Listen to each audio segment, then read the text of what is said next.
Faithlife just released Logos 10, and this is a faster version of Logos than what they've done before. It's easier to use, it's more stable, and the goal is to make it Bible study focused and accessible to anyone.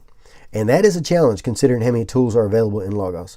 So in this video, I'm going to run through some of the main features of Logos 10, some things that they've added. Now, they've added a lot of things under the hood. They've improved some tools that are already there. We'll see some of those, but we'll also see some of the new things. If you do decide to make a purchase, you can get 15% off and 5 free books if you purchase Logos 10, or you can get 30% off if you upgrade to Logos 10 using my link. I'll put my link in the description. So the first thing you're going to notice is the new layout. The menu bar was up here at the top and it's now been moved over here to the side. It's also collapsible, so you can make it smaller if you want. And this makes everything out of the way and just makes it easier to use. It also has a few new icons. For example, right here we have Bible. Click that, it'll open your favorite Bible. Now you can go back to the original version if you want.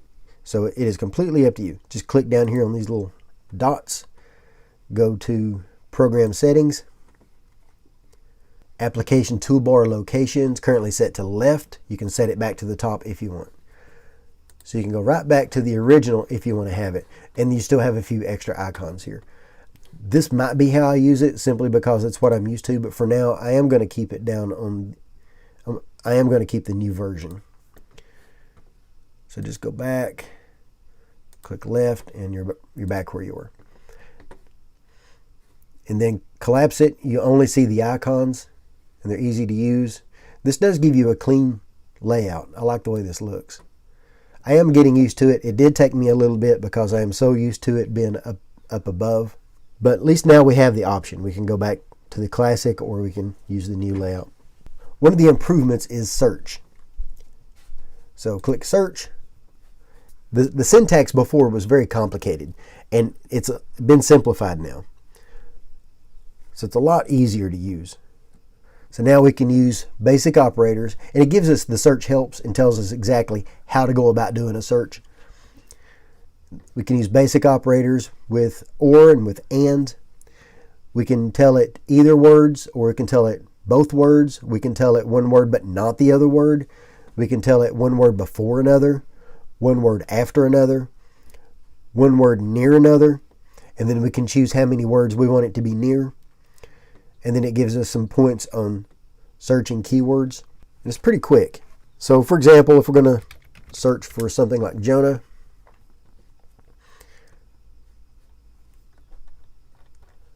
a new feature is the Print Library Catalog. I like this a lot. So let's say if we're going to search for something like a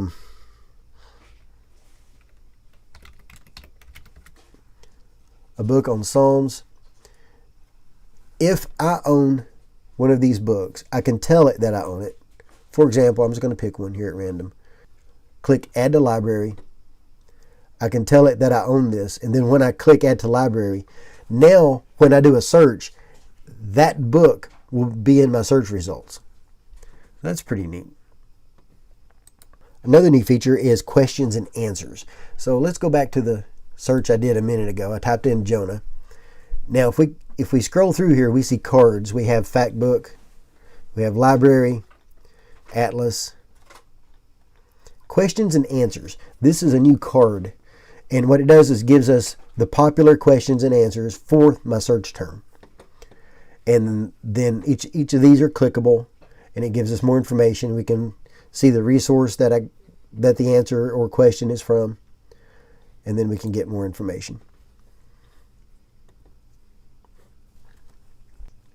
Another new tool is pop-ups, and this will provide a lot of information in a pop-up when you hover over something. For example, I'm hovering over Gabriel, and then it gives me a definition. Another new tool is language translation. It can translate into over 100 languages. You just select a text and right-click, and then translate will be one of your options. In my case, I've set it up to translate to Spanish, and it will do that translation automatically. I can copy the entire contents, and then I can see how many I've translated. It shows that I've translated 0% of my monthly translation limit, and it resets in 15 days.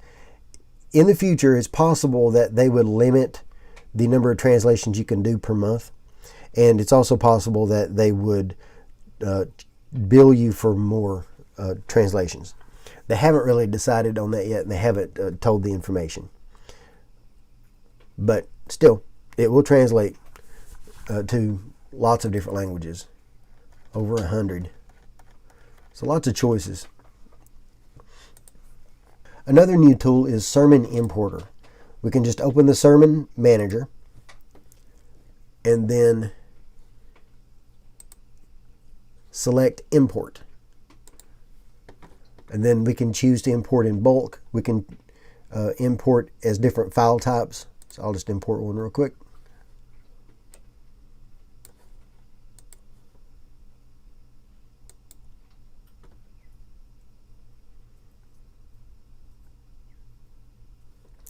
Then my sermon is automatically imported for me. And it's tagged. So if I have scripture references are automatically tagged.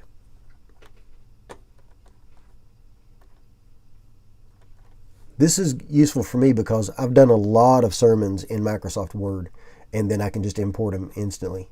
And you can import in bulk also. It automatically sets up the headings as you go because I have them set in my Word document. So that'd save a lot of time right there. One of my favorite new tools is the quotation tool. That's added to the sermon editor. You see a little quote icon. So click the quote icon and then type the topic that you want to quote on. Since this sermon is about the armor of God, I am going to use that as my search. And then it gives you results from your library. And it tells you the person's name and the source. To add it, you just drag and drop. And then it adds it as a quote. That's pretty neat.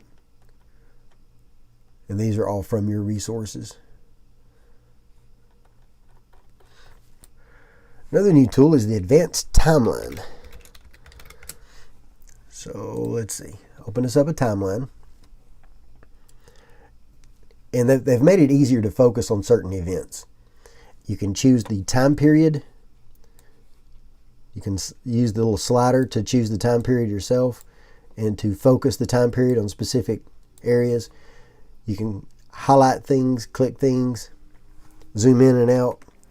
You can filter by subject area, by event type, and by places. And just select what you want, and then it'll show it on the timeline. You can make the timeline as large or small as you want. It's handy. And then and they're color coded. For example, these colors for event type. And then highlight the event to see more information. So it gives you a lot of filter options. The Factbook now has a new data set called Church History Theme. And this uses the data set along with your library to give you results.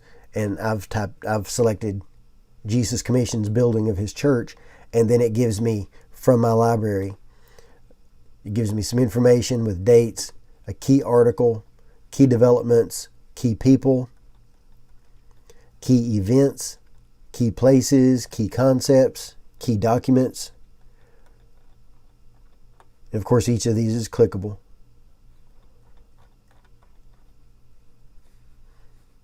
That'll be useful.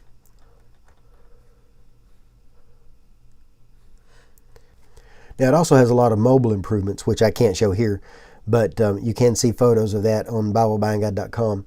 Mobile now has some of the features that desktop has. It includes 6 different layout modes so that you can have 6 resources on the screen at one time, with 3 different link sets between them.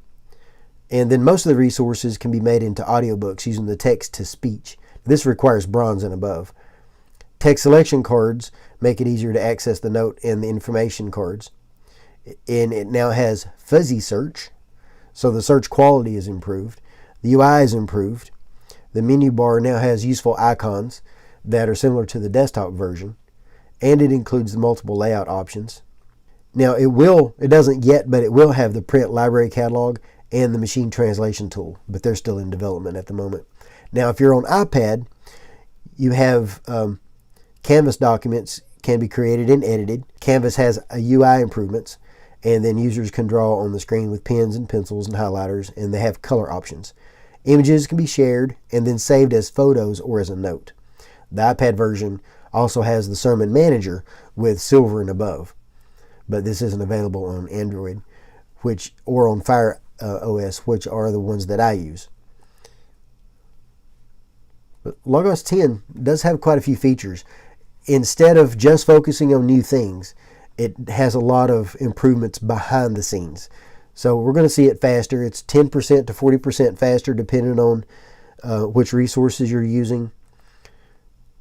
The favorites feature is more streamlined. The fact book has millions of more tags depending on the package that you have, and they're added by AI. The search is improved. The timeline is improved. The fact book now has the church history data set that uses your library. When your search results will now show printed resources that you've added to your library. Now, you don't have to have the book on Logos, but Logos has to have the book available. If you've told Logos that you own the book in print, then that book will be included in your search results. And it'll tell you the page number. You can go get it off the shelf and turn to that page. So I really like the updates that are in Logos 10. I especially like the tablet updates. And I'm hoping to see some of those iOS updates come over to Android and to Fire OS. So Logos 10 mobile edition is becoming more powerful, and it's getting a lot of the tools that desktop has. Again, now, if you're interested in purchasing Logos 10, if you use my link, you'll get 15% off, and you'll get 5 free resources. If you're upgrading from a previous edition of Logos, then you can get 30% off. I'll place a link in the notes so that you can make the purchase if you're interested. Also, I'll place a link in the notes to see the written review at BibleBuyingGuide.com, where I go into more detail on all of this. Thanks for watching.